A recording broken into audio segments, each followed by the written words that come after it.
Bonjour, je m'appelle Claire Messud et je suis l'autrice de ce roman, L'étrange tumulte de nos vies, édité chez Bourgois. C'est une sorte de saga familiale. C'est l'histoire de 3 générations d'une famille. Ils s'appellent les Cassars. Ils sont français d'Algérie, pieds noirs.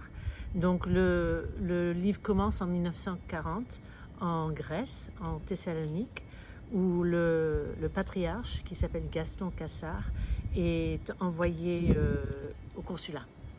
Ça se passe entre 1940 et 2010. Il y a 7 parties, une partie chaque décennie entre 1940 et 2010. Donc ça raconte l'histoire de ces 3 générations, du patriarche Gaston et sa femme Lucienne, de leurs enfants François et Suzanne. Et François, il épouse une femme canadienne qui s'appelle Barbara. Et ils ont 2 enfants, 2 filles qui naissent dans les années 60.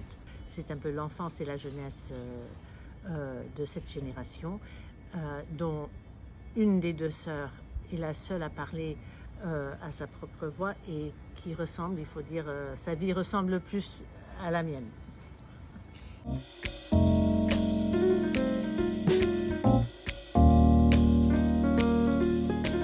Mon grand-père, pendant sa retraite, dans les années 70, il nous a écrit, pour ma sœur et moi, une longue mémoire à la main, qui parle des années entre 28, quand lui et ma grand-mère se sont mariés, et 46, juste après la fin de la guerre. Et au début, je croyais peut-être écrire un roman qui parlerait de ces années-là.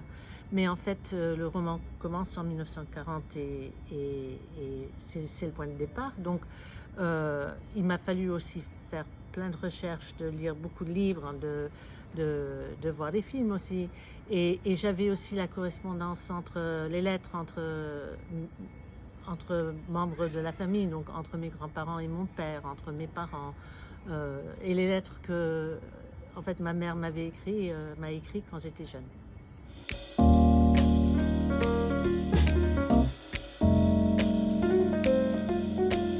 On me demande est-ce que c'est une histoire qui se passe en Algérie, et pas du tout. Il y a un moment dans les années 50 où des membres de la famille se trouvent en Algérie, mais en fait ils quittent l'Algérie en 54 et ils s'en vont un peu partout au fur et à mesure. Donc les grands-parents se trouvent en Argentine pendant 10 ans.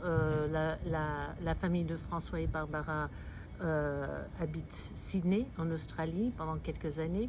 Et puis, enfin, ils se trouvent, comme ma propre famille, aux États-Unis et au Canada.